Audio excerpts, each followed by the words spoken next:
오늘은 에스더서 4장 7절부터 16절 말씀이죠. 이 말씀을 가지고 말씀 나누려고 합니다. 에스더서 전체적인 내용들은 지난주 성경 공부에 좀 강의가 되어 있습니다. 참석 못하신 분들은 좀 파일을 참조해서 들으시면 이 설교를 이해하시는데 조금 더 도움이 되지 않을까 생각을 합니다. 에스더서에 대한 배경을 잠깐 설명하도록 하죠. 우리는 이 에스더서를 이해하기 위해서 지금 당시의 역사적인 배경들을 좀 알 필요가 있는데요. 중국을 생각하시면 도움이 좀 되실 것 같습니다.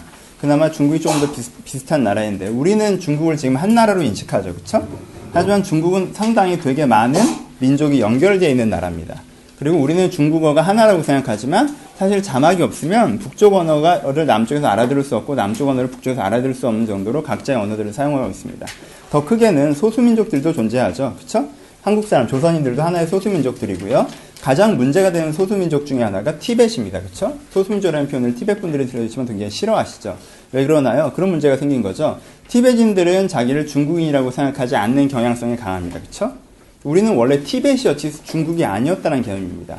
하지만 중국 입장에서는 중국을 한 나라로 통일하는 데 있어서 그렇게 소수민족들이 다 독립적인 마인드로 나가버리면은 중국이라는 이 유나이티드가 붕괴되기 때문에 소수민족에서는 굉장히 강력한 정책, 다른 표현으로는 각자의 문화와 풍습을 인정해 주지만 그 중국이라는 어떤 통일성을 깰 정도의 어떤 독자성을 갖게 되면 그거에 대해서는 굉장히 폭력적인 방법으로까지 강력하게 다스리는 패턴들이 있습니다. 그렇죠?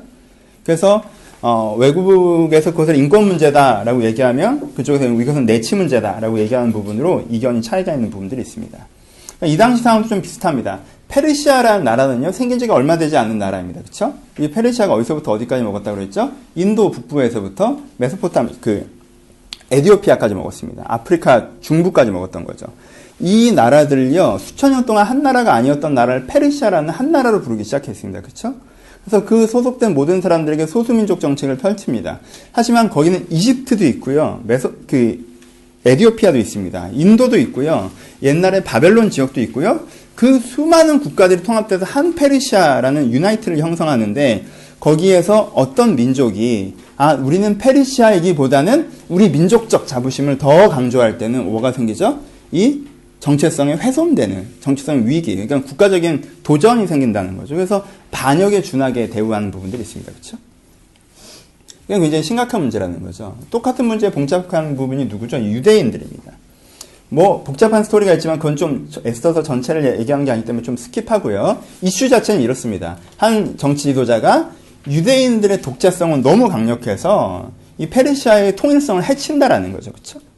이들은 어느 정도로 강력합니까? 왕에게 절하지 않습니다. 왜냐하면 자기들은 하나님이 자기의 주인이라고 얘기하기 때문에 왕에게 절하지 않고요. 왕의 대신들에게 절하지 않습니다. 근데 그 절하지 않는다는 행동 자체가 뭐에 대한 도전을 주는 거죠? 그러니까 우리식으로 얘기하면 국기에 대한 경례를 하지 않거나, 그렇죠? 우리는 또 집총 거부 이런 것들도 이제 애국적인 문제까지 가져가는 부분이 있는데 어떤 종교적인 신념 때문에 국가적인 통일성에 대해서 도전을 하는 부분들이 생긴다라는 거예요. 그러니까 어떤 개인적으로 문제가 좀 있는 정치 지도자의 이슈이긴 했지만 그 정치 지도자가 뭘 문제시하는 거예요? 이 소수민족은 굉장히 소수이긴 하지만 독자성을 너무 강력하게 주장하기 때문에 만약 이게 도미노의 첫 단계가 된다면 뚜루루룩, 그렇죠? 페르시아라는 통일성에 훼손을 줄 수가 있다. 라는 것들을 강력하게 어필한 거죠. 그래서 어떤 정책적 결정이 납니까? 유대인들은 다 죽이기로 정책적 결정이 나옵니다. 굉장히 과격해 보이지만요. 현대 사회에서 중국이 티벳에게 하는 걸 보신다면 그 고대 사회에서 모든 유대인들을 죽이겠다고 얘기하는 게 굉장히 대를 위해서 소를 희생하는, 그렇죠? 아프리카 중부에서 인도까지 이 대제국을 지키기 위해서는 이 강원도보다 조금 했던 땅에 살았던 요 몇 명 안 되는 소수민족 정도를 학살하는 게 그렇게 큰 문제라고 인식하지 못할. 왜냐하면 이것이 페르시아라는 전체를 흔들 수도 있기 때문에 굉장히 어떤 면에서는 정치적인 의미가 담긴 정책이 결정이 된 것입니다. 이런 정책적 결정이 이루어졌습니다. 그리고 이런 정책적 결정을 유발한 나는 하나님을 믿기 때문에 절을 못한다고 했던 사람이 모르드게라는 사람이었습니다. 이 모르드게가 후견인으로서 양녀처럼 키워서 왕의 황으로 들어간 사람이 에스더입니다. 그렇죠? 모르드게는 급해졌죠. 자기 때문에 자기 민족이 다 죽게 생겼어요. 하지만 자기 신념을 지켰고 유대인들이 다 그렇게 했었습니다. 그렇죠? 자기 때문에 하지만 다 죽게 됐어요. 그러니까 모르드게는 에스더에게 부탁합니다. 뭐라고? 왕에게 가서 이야기를 해보라는 거죠. 왕에게 가서 이야기를 해보라. 왕에게 가서 이 정책에서 얘기를 해보라고 모르드게가 에스더에게 부탁하는 장면이 오늘 우리가 읽은 본문의 장면입니다. 왕에게 에스더가 모르드게가 에스더에게 부탁합니다. 왕에게 얘기를 해보라라고 하죠. 우리가 듣기엔 굉장히 자연스러운 부탁이죠. 에스더가 가서 얘기를 해보면 될 것 같다는 생각도 듭니다. 근데 에스더가 거기에 대해서 이제는 얘기하는 장면이 나옵니다. 어떤 부분들을 얘기합니까? 모르드게가 얘기하는 만큼 그렇게 이게 편한 상황이 아니라는 거예요. 세 가지 문제가 있습니다. 첫 번째, 에스더는 두 번째 황후였어요. 첫 번째 황후는요, 국가에서 치르는 굉장히 초대형 행사에 참여하지 않았다는 이유로 황후의 직이 날아갔습니다. 무슨 말인지 아시겠죠? 그러니까는 이 황후라는 직위 자체가요, 굉장한 권위와 권력이 있는 직위가 아니라는 거예요. 그러니까는 황후가 어떠한 정치적인 정책, 어떤 정치적인 판단에 황후가 개입하려고 한다든가 하고 할 때는요, 그건 오히려 국가적으로 심각하게 문제가 되는 상황입니다. 어느 나라나 그렇죠, 근데 이거는. 한국 조선에도 항상 그렇지 않습니까? 외척이 득세하면 나라가 망하는 거죠. 모르드게가 정확하게 누구예요? 외척이죠. 그렇죠? 그 외척이 무슨 이유로 그러는 거예요? 자기 이해관계에 침범되기 때문에 국가 정책을 바꾸려고 하는 거예요. 누구를 통해서? 황후를 통해서. 그렇죠? 그래서 왕이 황후의 말을 듣고 페르시아라는 유나이티드를 깨는 어떤 그것들을 해소하기 위한 국가 정책을 바꾼다면 이건 분명히 문제적인 상황이 되는 겁니다. 그렇죠? 그렇기 때문에 사실 그리고 그 당시 아하수에로는요, 굉장히 공명정대한 왕이었기 때문에 누가 청탁한다고 들어주는 스타일의 사람이 아니었다라는 거예요. 그러니까 에스더가 판단한 게 어때요? 황후인 내가 국가 정책에 대해서 말을 한다고 될 일이 아니다라는 생각이 있는 거죠. 그렇죠? 그리고 두 번째, 뭐가 문제예요? 내가 그렇게 얘기할 만한 논리도 제대로 없어요. 페르시아의 해가 됩니다. 이거는 불의한 일입니다. 이것은 불법한 일입니다. 이건 공의롭지 못합니다. 왕이시여. 이렇게 얘기를 해야 되잖아요. 근데 논리는 딱 하나예요. 왕이시여. 내가 유대인입니다. 이거 하나예요. 그렇죠? 그 왕은 너는 살려줄게 라고 얘기하면 끝난 일입니다.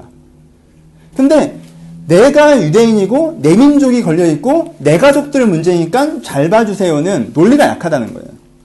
첫 번째, 해서 되는 얘기도 아니었고요. 두 번째, 얘기를 해도 논리가 약하고요. 세 번째, 에스더는 그 당시에 한 달 동안 부름받지 못하고 있는 상태였습니다. 그리고 왕의 후원에 들어가는 사람은요, 들어오면 무조건 물어보지 않고 일단 목을 치는 게 법이에요. 왕을 한번 딱 본 다음에 왕이 금유를 들지 않으면 무조건 죽입니다. 왜? 여긴 침범하지 않아야 되는 영역이에요. 고대 사회를 아시죠? 왕자가 왕을 암살하고 황후가 왕을 암살하고 충신들이 왕을 암살하는 일이 굉장히 많은 나라입니다. 그렇죠? 그 당시에 그런 일들이 많이 있었고요. 바벨론에서도 많았고요. 그렇기 때문에요, 왕의 경우는 절대적입니다. 그러니까 왕에 부리지 않았는데 어떻게 다가온다라고 얘기하는 건요, 일단은 왕에 대한 공격 세력으로 평가합니다. 무조건 죽입니다. 보세요. 그러니까 거기 들어간다는 것 자체가, 부르지 않았는데 들어간다는 것 자체가 뭐예요? 굉장히 비상식적이고 무식한 행동이 되는 거죠. 그렇죠? 세 가지. 해서는 안 되는 얘기를, 말도 안 되는 논리를 가지고 적당하지 않은 장소에서. 그렇죠? 에스더 생각에 이 얘기를 한다면 왕이 나를 불렀을 때, 에스더가 보고 싶어서 불렀을 때, 잘 있으면 불렀을 때 왕한테 파티도 좀 해주고 애교도 좀 떤 다음에, 근데 왕이시여, 살살살살, 그렇죠? 이게 베갯머리 정사가 돼야 되는 건데, 이게 내가 거기를 딱 들어가서 국가 정책에 대해서 얘기를 하면 이거는 내가 죽을 확률이 90%가 넘어 보이는 거예요. 그러니까 에스더가 모르드게한테 얘기하는 거죠.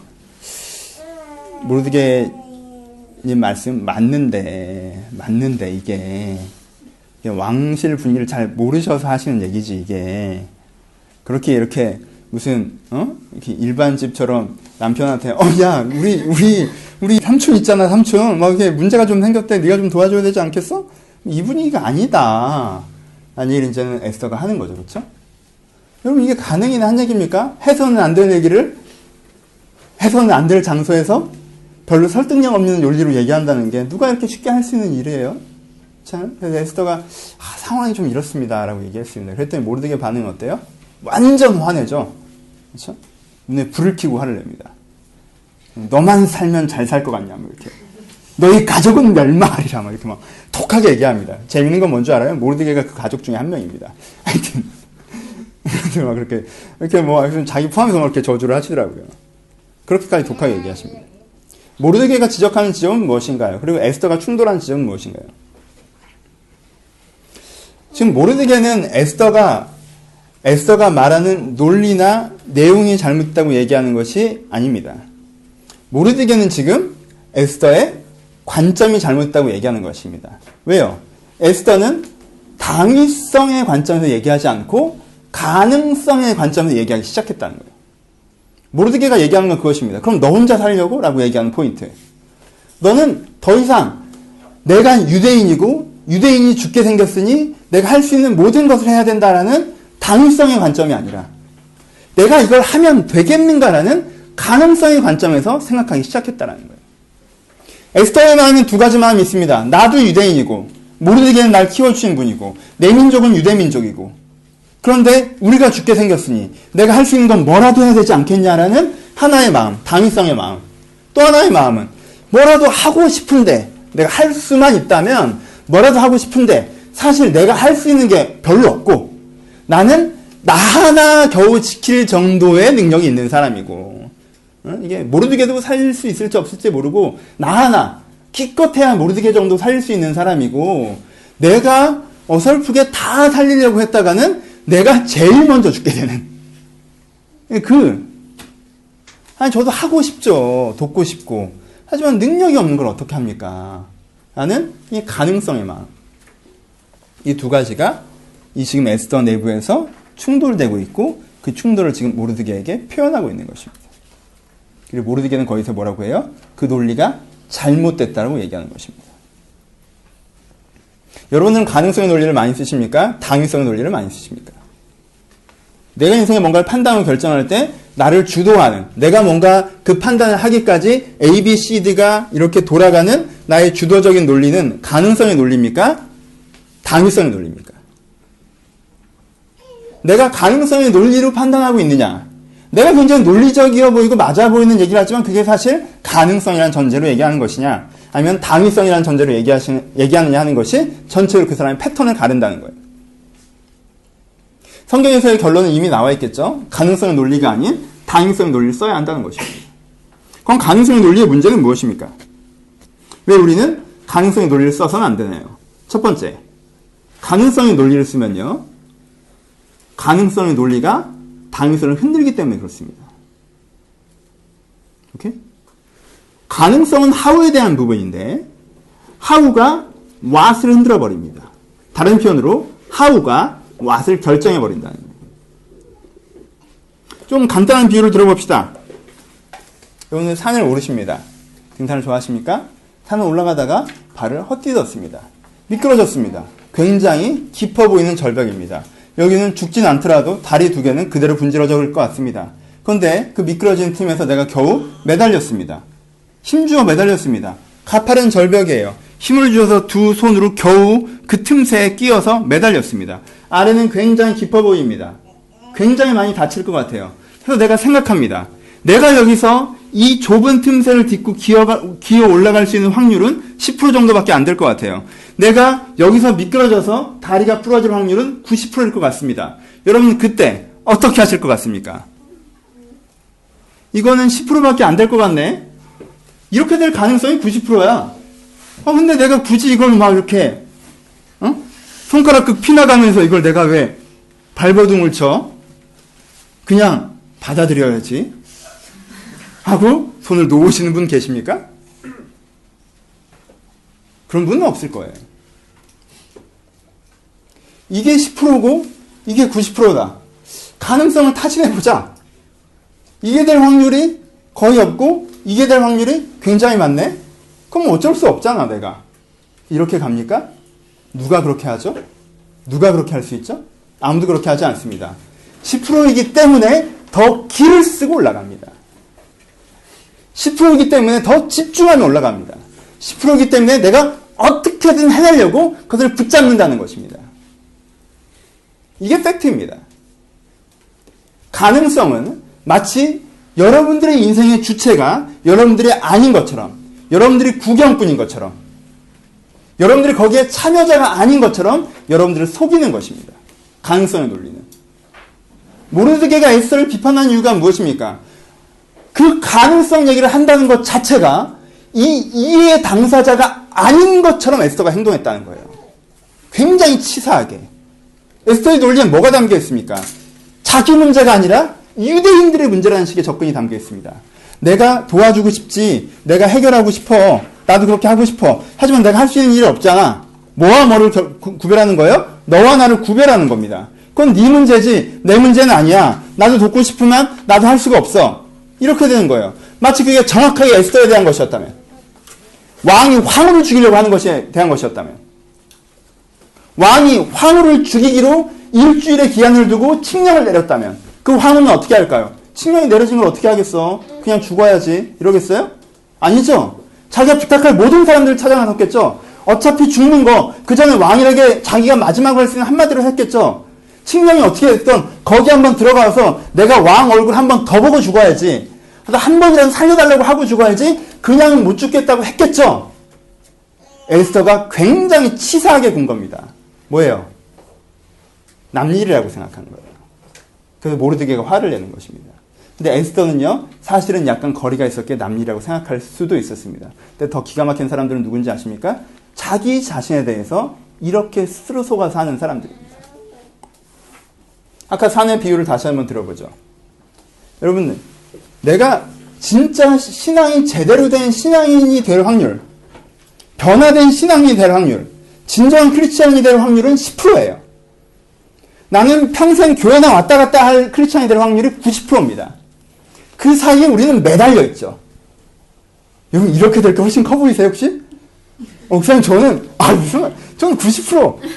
저는 10년만 이렇게 쭉 하면 진짜 막 날아다닐 것 같은데, 목사님 정도는 진짜 제가 나중에 충고해 드릴 거예요. 그렇게 살지 마시라고.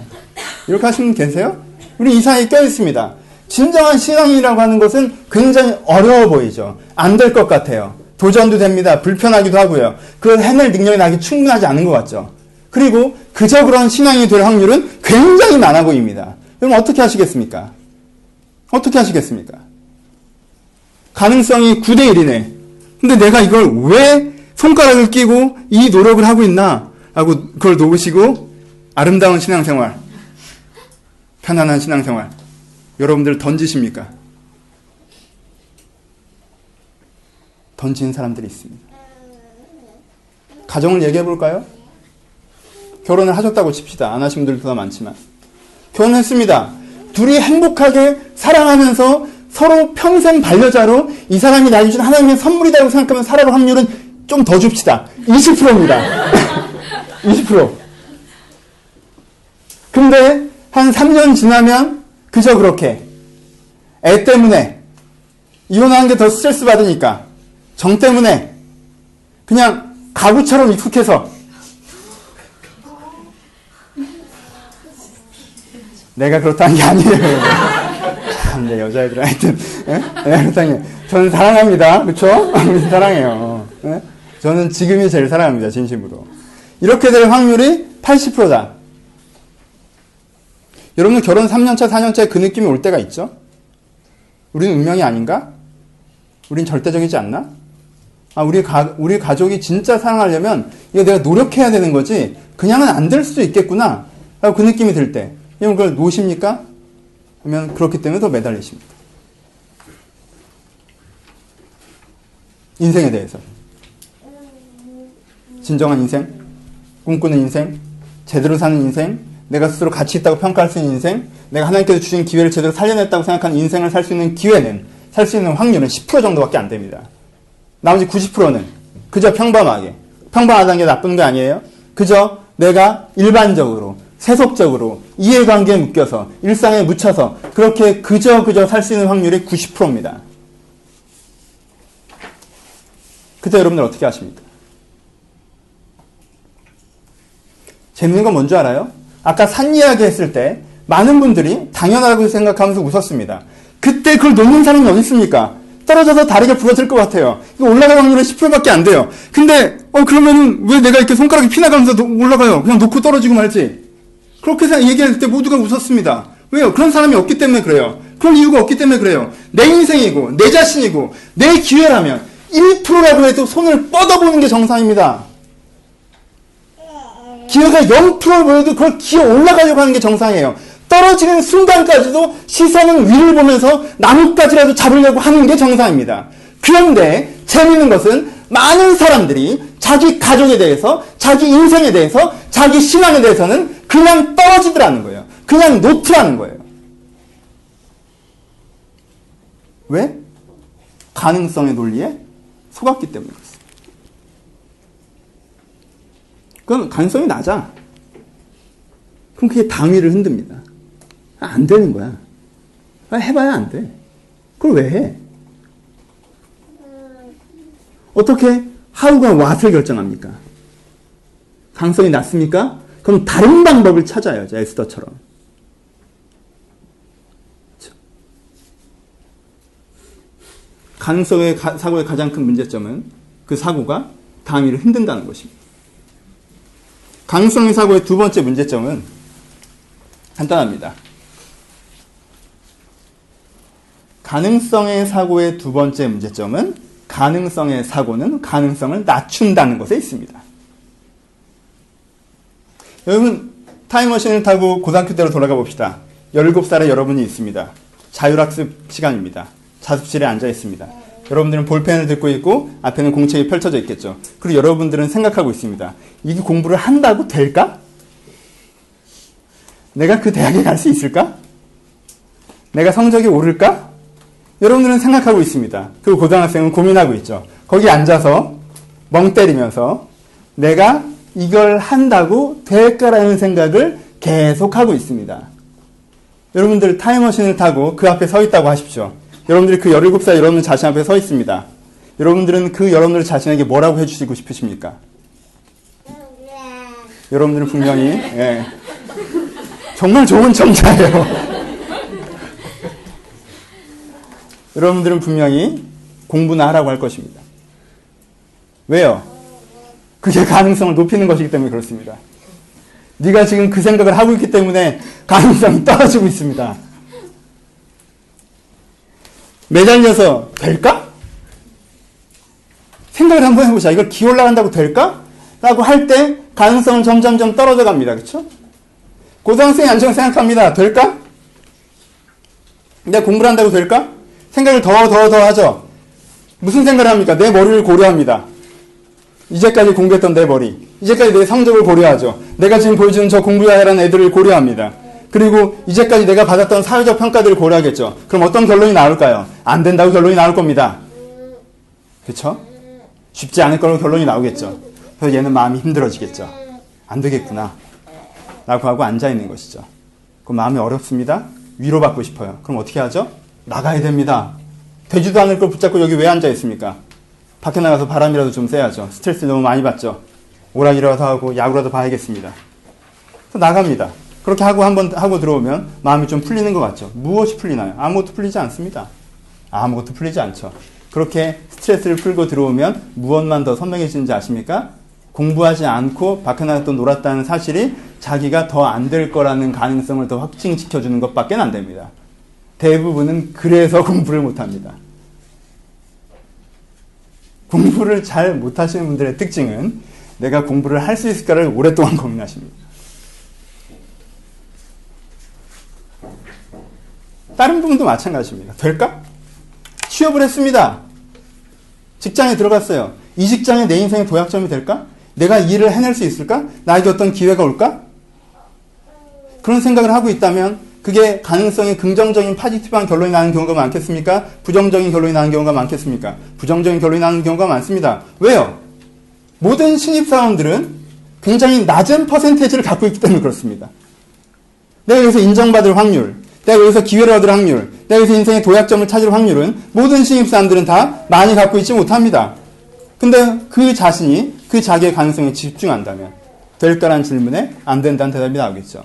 그리고 그 사람은 그 다음부터 자기 직장생활을 어떻게 하게 될까요? 관계에서도 마찬가지입니다. 내가 이 사람이랑 잘 지낼 수 있을까? 내가 이 공동체에서 잘 지낼 수 있을까?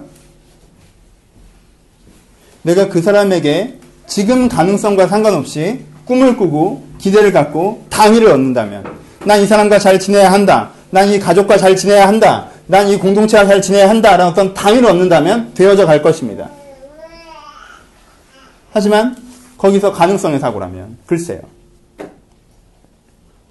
가능성의 사고를 하지 않아야 되는 두 번째 이유는 가능성의 사고는 가능성을 낮추기 때문에 그렇습니다. 에스더의 그 행동은 진짜 에스더가 마음을 고쳐먹고 도전적으로 금식하며 기회를 찾고 플래닝을 할 때 이 이후의 에스더와 이 이전의 에스더, 내가 한다고 될까? 하는 에스더 어떻습니까? 그 이후의 에스더는 가능성을 높여나갑니다. 에스더가 하우로 고민할까 얼마나 머리를 씁니까? 들어가자마자 얘기하지 않습니다. 초대합니다. 초대하자마자 얘기하지 않습니다. 다시 한번 초대합니다. 그리고 자기만의 논리를 세워서 왕이 설득당할 수 있는 논리로 얘기를 하기 시작합니다. 그 사이에 얼마나 고민을 했을까요? 가능성을 높이기 위해서 에스더는 굉장히 많이 고민한 티가 납니다. 그냥 거기 걸어 들어가서 왕이시여 정책을 바꿔주십시오 라고 얘기하다 목이 잘리지 않아요. 왕이시여 제가 마음에 드시면 저희 파티 한번 와주십시오. 와서 막 즐겁게 해줬어요. 그랬더니 이제 소원을 말해보라고 하니까 아니요 한 번 더 오십시오.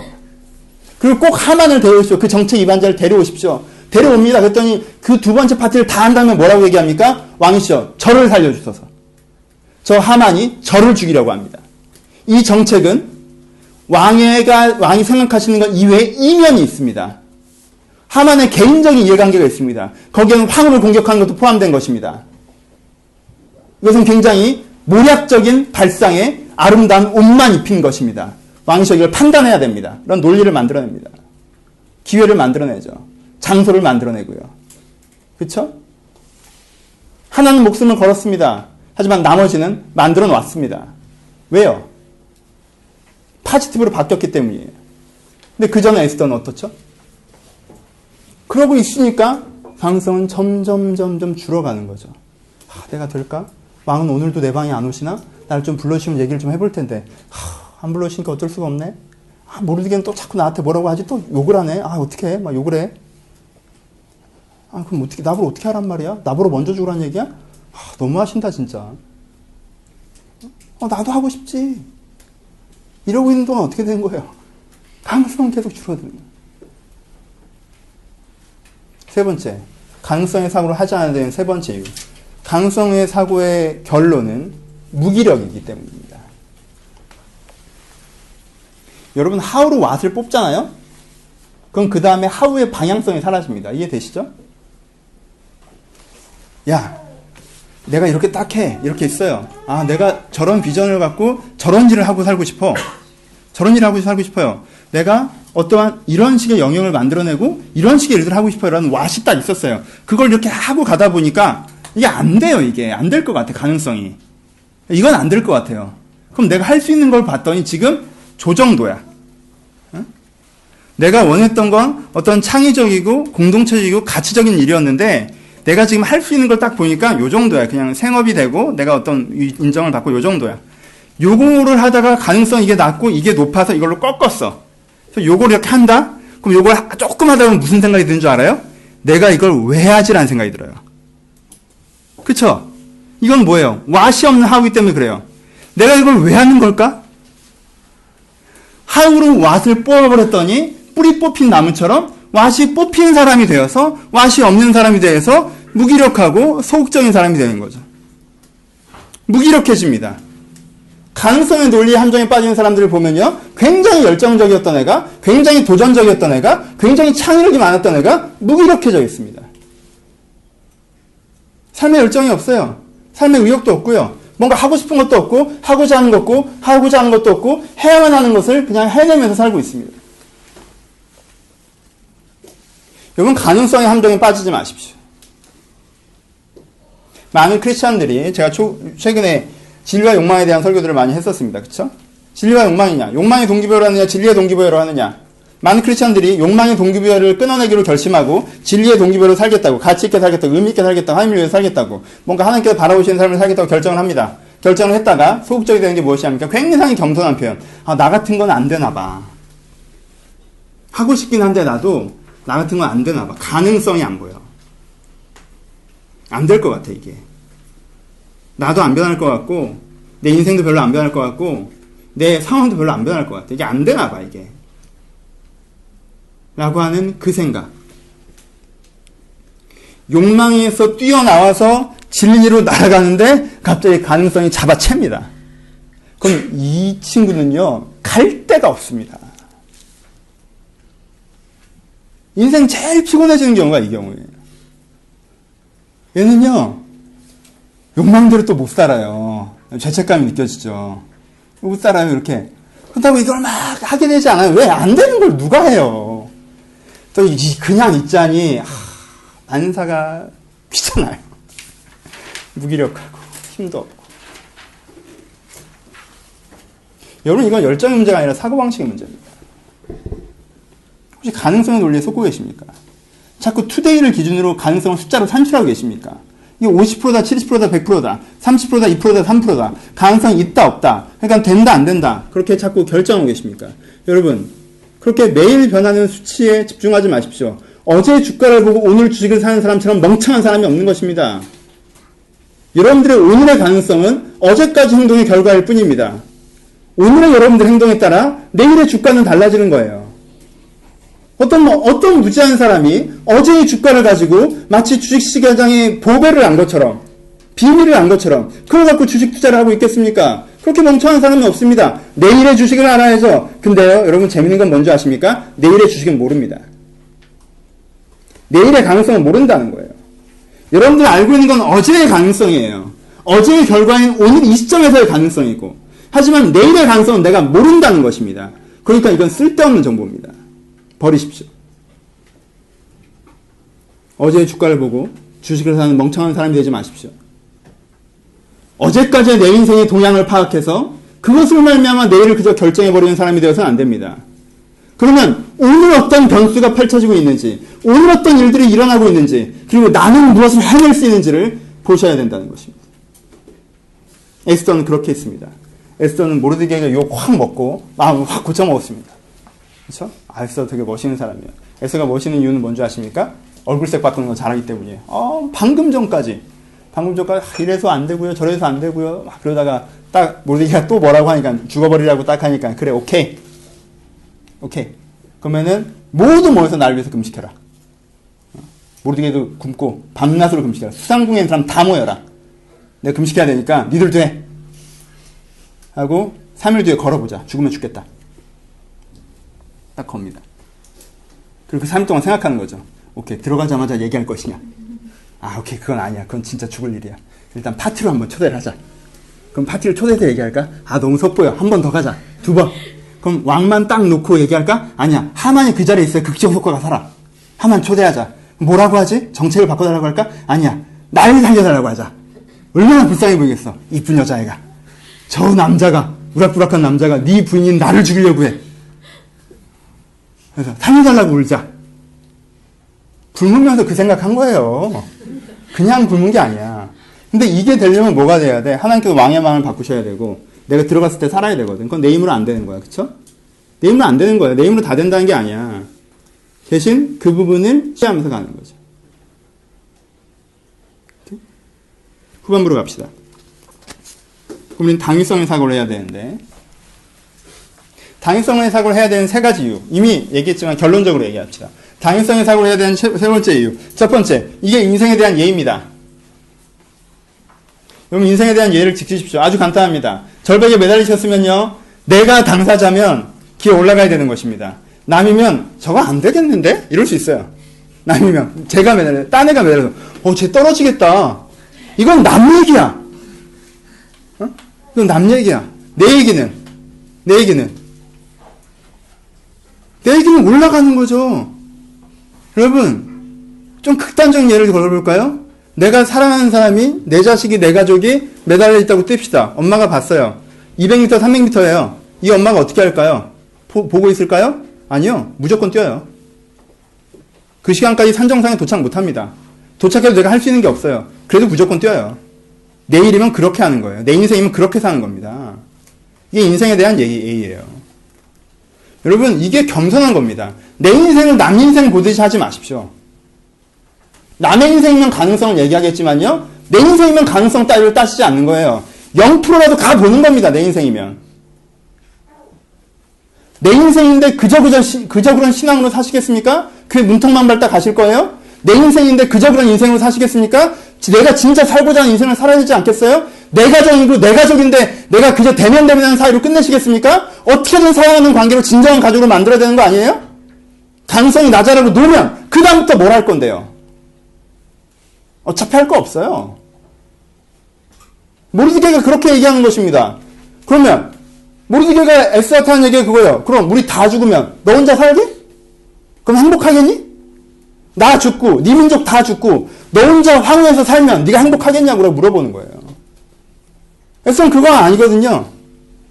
그래, 먼저 죽든 나중에 죽든 차이지 이건 일단 올라가야 되는 거구나. 자기 문제로 받아들이는 거죠. 자기 걸로 받아들이는 거죠. 인생에 대한 예입니다. 내 인생이에요. 주관이고요. 객관적이 되지 마십시오. 남의 얘기 다들 마시고. 절대 거기서 손을 놓는 사람이 되지 마십시오. 가능성은 상관없습니다. 내가 가능성에 신경 쓰지 않는 것이 가능성을 높여가는 것입니다. 그것이 인생에 대한 예입니다. 두 번째, 내가 당위의 사고를 할 때, 두 번째, 이미 했던 얘기. 확률이 올라갑니다. 가능성이. 가능성의 사고를 할 때 가능성이 올라가는 것이, 아니, 가능성의 사고를 안 할 때 가능성이 올라가는 것입니다. 그렇죠? 가능성의 사고를 하지 않을 때 가능성이 올라갑니다. 가능성의 사고를 하는 사람들은 방만해집니다. 산만해집니다. 분산됩니다. 포기합니다. 체념합니다. 가능성의 사고가 아니라 당위의 사고를 하는 사람은 집중됩니다. 단순화합니다.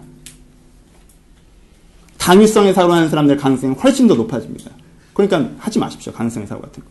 당위성의 사고를 하십시오. 이걸 내가 해야 되는 것이다 라고 생각하시고 그 일을 그저 하십시오. 세 번째, 당위성의 사고를 할 때 정체성이 생깁니다. 여러분, 내가 내 민족 다 죽게 생겼는데 나 혼자 이쁜 여자에서 살게 되는 여자의 정체성과 내가 내 민족의 운명을 짊어지고 하나님께 원샷을 가져서 하나님의 일을 하는 여자의 정체성은 다른 거예요. 에스더는요, 그 일을 성공할 때 달라지는 것이 아니라 이때 사고의 틀을 고쳐먹었을 때 다른 사람이 됩니다. 여러분, 어떤 정체성이 올 것 같아요?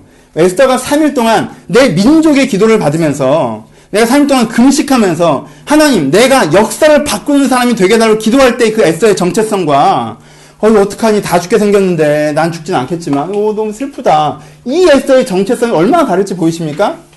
여러분, 내가 당위성의 사고를 하는 순간 나는 정체성의 선물을 갖습니다. 꿈을 쫓고 사는 사람이 오늘이라는 건요, 그 오늘 자체가 달라지는 거예요. 그 꿈이 성공했을 때 달라지는 것이 아니라 그 오늘의 질이 달라진다는 것입니다. 나는 어떤 사람이다가 부여되는 거예요. 그것 자체가. 그러니까 당위성의 사고를 하십시오. 당위성의 사고를 하는 것 자체로 여러분들은 새로운 사람이 되는 것입니다. 무기력에서 벗어날 것입니다.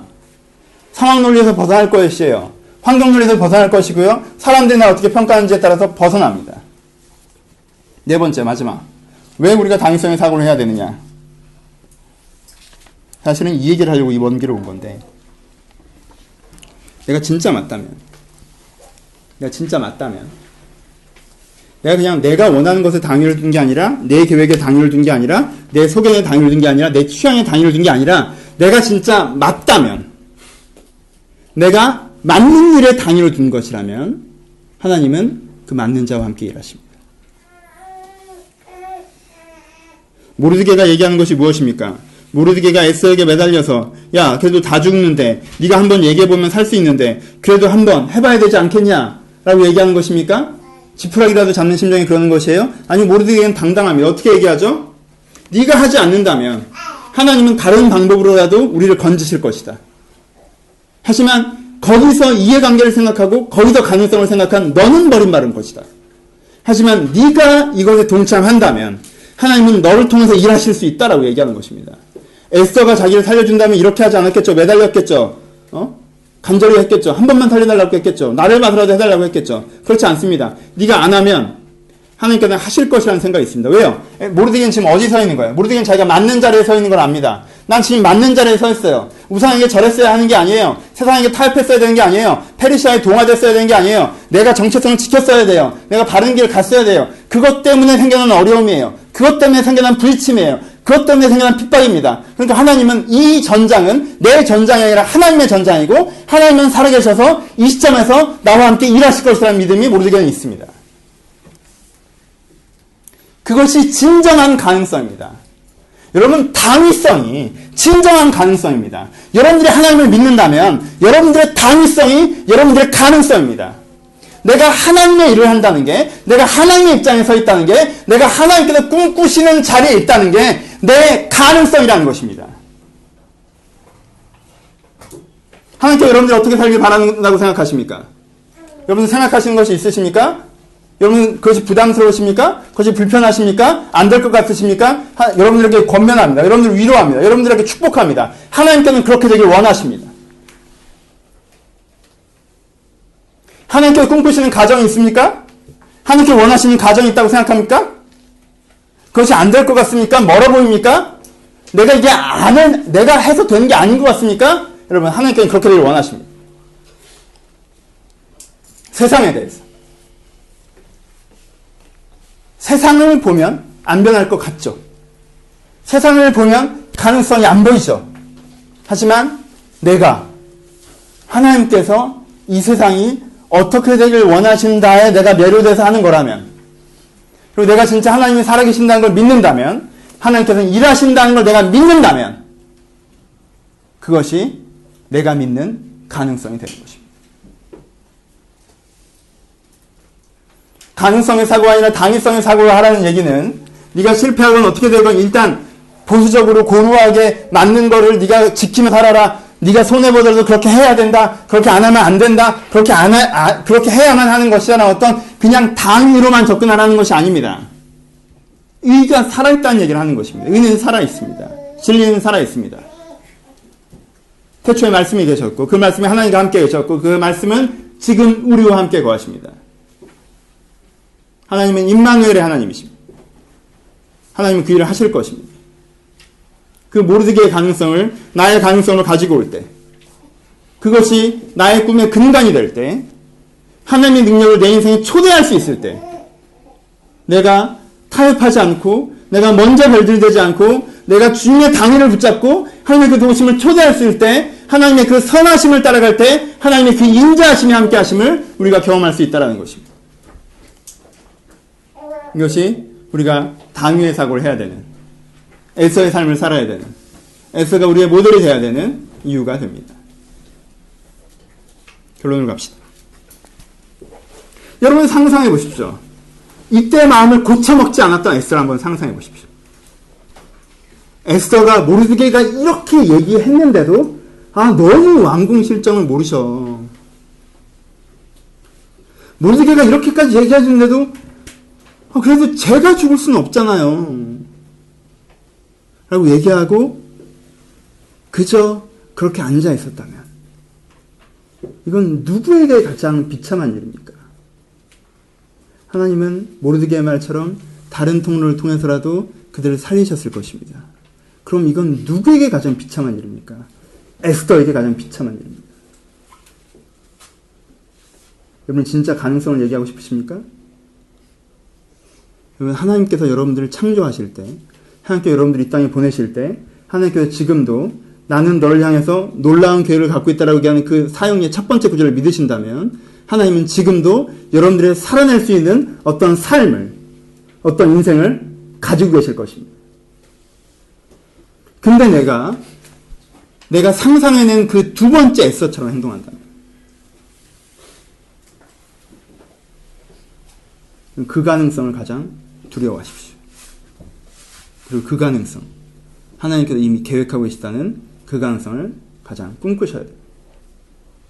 그래서 여기는 우리는 다시 한번 하나님의 존재를 믿는가, 하나님의 능력을 믿는가의 싸움을 하게 됩니다. 여러분이 진정으로 하나님의 선하심과 인자하는 짐을 믿으신다면 우리는 그의 가능성에 선택할 수 있는 것입니다. 결론. 그러니까 생각하십시오. 당위성의 사고를 시작하십시오. 어떻게 살고 싶으십니까? 여러분 인생이 어떻게 돼야 됩니까? 여러분 신앙이 어떻게 돼야 됩니까? 여러분 이 세상이 어떻게 돼야 됩니까? 내 신앙이 어떻게 돼야 되지? 내 인생이 어떻게 돼야 되지? 이 세상은 어떻게 돼야 되지? 그 생각을 하십시오. 그리고 그럼 지금 나는 뭘 해야 되지? 라고 생각하십시오. 복잡하게 생각하지 마십시오. 가능성의 논리, 잘 되고 있네, 되지 않네, 이렇게 했는데도 이거밖에 안 되네. 자꾸 과정 중에 평가하려고 하지 마십시오. 과정 중에 정산하려고 하지 마시고 내가 어떤 인생을 살아야 되고 내가 어떤 가치를 추구해야 되고 어떤 세상을 만들어야 되고 어떤 사람이 돼야 되는지를 생각하시고 하나님과 함께 그것들을 생각하시고 하나님께 그것을 원하시는지 발견하셨다면 그럼 내가 지금 뭘 해야 되지를 고민하십시오. 그 단순성을 가지십시오. 그 당위성을 가지십시오. 그렇게 생각해 나가면서 그렇게 움직여 나갈 때 하나님이 여러분들과 함께 일하실 것입니다. 그것을 우리가 경험해야 하는 것입니다. 전형적인 표현으로 마칩시다. 꿈을 본 두 사람이 있습니다. 한 사람은 썸데이라는 상자에 담고 한 사람은 투데이라는 상자에 담습니다. 썸데이처럼 무서운 말이 없습니다. 언젠가는 어떤 날에 왕이 나를 불러준다면 someday 내가 말을 해보기도 하리라. someday. 여러분, 그날은 오지 않습니다. 그날은 오지 않습니다. 여러분들 가능성의 사고를 하는 한, 그렇게 여러분들의 가능성을 낮추어 가시고 여러분들의 기회를 외면해 가시는 한 그날은 오지 않습니다. 여러분들 하나님 앞에서 받았던 그 꿈을, 그 도전을, 그 비전을 오늘에 담으십시오. 어떤 삶을 살아야 되지? 그렇다면 내가 지금 무엇을 해야 되지? 결정하십시오. 그렇게 하십시오. 그렇게 거십시오. 인생은 그렇게 걸어야 되는 것입니다. 그렇게 기어 올라가십시오. 그렇게 기어 올라가야 되는 것입니다. 물론 올라가다 내가 떨어질 수도 있겠죠. 하지만 그냥 떨어진 놈보단 낫습니다. 그리고 하나님이 여러분들을 건지실 것입니다. 이렇게 올리실 것입니다. 여러분들 그것을 기어 올라갈 수 있을 것입니다. 하나님의 의로운 오른손이 여러분들을 붙잡을 것입니다. 그들 신뢰하시면서 하나님께 손 내미신 여러분들 되시기를 주님의 이름으로 축복합니다. 같이 기도하겠습니다.